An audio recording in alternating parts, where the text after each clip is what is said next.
क्या आप जानते हैं, माँ दुर्गा का वो रूप जिसकी घंटे की आवाज से ही राक्षस कांप उठते थे, जिसके युद्ध में उतरते ही पूरा आकाश गूंज उठता था और जिसका एक ही संकल्प था, अधर्म का अंत और भक्तों की रक्षा। वही है माँ चंद्रघंटा। भक्तगणों, नवरात्रि का तीसरा दिन शक्ति, साहस और युद्ध का प्रतीक माना जाता है। इस दिन माँ दुर्गा के चंद्रघंटा स्वरूप की पूजा की जाती है। उनके मस्तक पर घंटे के आकार का अर्धचंद्र विराजमान है और यही घंटा दुष्टों के विनाश का संकेत है। कल्पना कीजिए, सिंह पर सवार माता, स्वर्ण के समान चमकता शरीर, 10 भुजाओं में दिव्य अस्त्र और युद्ध के लिए तत्पर रूप। उनकी उपस्थिति ही भय का अंत कर देती है। अगर आप चाहते हैं कि आपके जीवन से डर, बाधाएं और नकारात्मक शक्तियां दूर हो जाएं, तो इस कथा को अंत तक जरूर सुनें और कमेंट में लिखें जय मां चंद्रघंटा।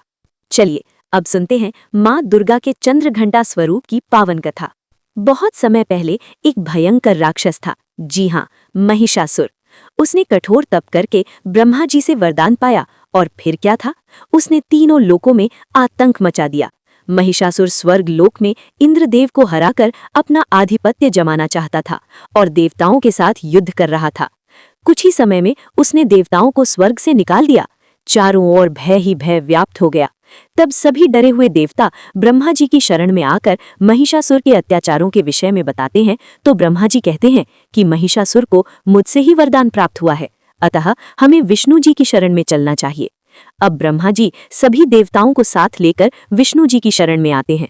तब विष्णु जी कहते हैं कि भोलेनाथ ही महिषासुर के अत्याचारों को समाप्त कर सकते हैं। तत्पश्चात ब्रह्मा जी और विष्णु जी सहित सभी देवता भोलेनाथ की शरण में आते हैं और भोलेनाथ से महिषासुर के अत्याचारों के बारे में बताते हैं और विनती करते हैं कि प्रभु हमें इस दैत्य से बचाइए। तभी तीनों देवताओं के क्रोध से एक अद्भुत तेज प्रकट हुआ और उस तेज से जन्म हुआ मां चंद्रघंटा का।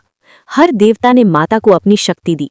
शिवजी त्रिशूल, विष्णु चक्र, इंद्र घंटा, सूर्य तेज और शक्ति और माता सिंह पर सवार होकर युद्ध के लिए तैयार हो गईं। भक्तों, अब शुरू हुआ देवताओं और असुरों के बीच सबसे भयंकर युद्ध।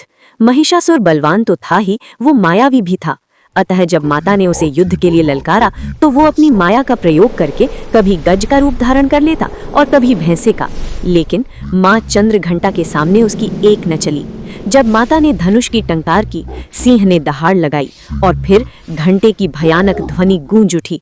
पूरी सृष्टि कांप उठी और उसी क्षण माता ने त्रिशूल से महिषासुर का अंत कर दिया।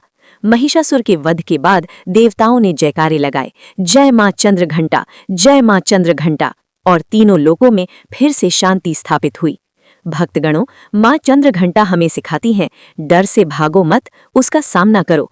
जीवन में सबसे बड़ा शत्रु हमारा डर ही होता है और जब हम माता का स्मरण करते हैं, वही डर शक्ति में बदल जाता है। मां चंद्रघंटा की पूजा विधि। सुबह ब्रह्म मुहूर्त में उठें, स्नान करें, पूजा स्थान को साफ करें, फिर माता की तस्वीर स्थापित करें, दीपक जलाएं, लाल फूल अर्पित करें, दूध या खीर का भोग लगाएं।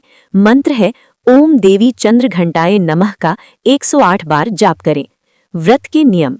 सात्विक भोजन करना चाहिए, मन को शुद्ध रखना चाहिए, काम क्रोध से दूर रहना चाहिए, माता का ध्यान करना चाहिए। माता चंद्रघंटा की पूजा से सभी भय समाप्त, शत्रुनाश, आत्मविश्वास बढ़ता है, जीवन में सफलता आती है। अगर आप जीवन में संघर्ष कर रहे हैं, अगर हर जगह डर लगता है, तो आज सच्चे मन से मां को याद करें। आप देखेंगे अंदर से एक नई शक्ति जागेगी। तो भक्तगणों, ये थी मां चंद्रघंटा की पावन कथा। अगर आपको ये कथा अच्छी लगी तो लाइक करें, शेयर करें, सब्सक्राइब करें और कमेंट में लिखें जय मां चंद्रघंटा।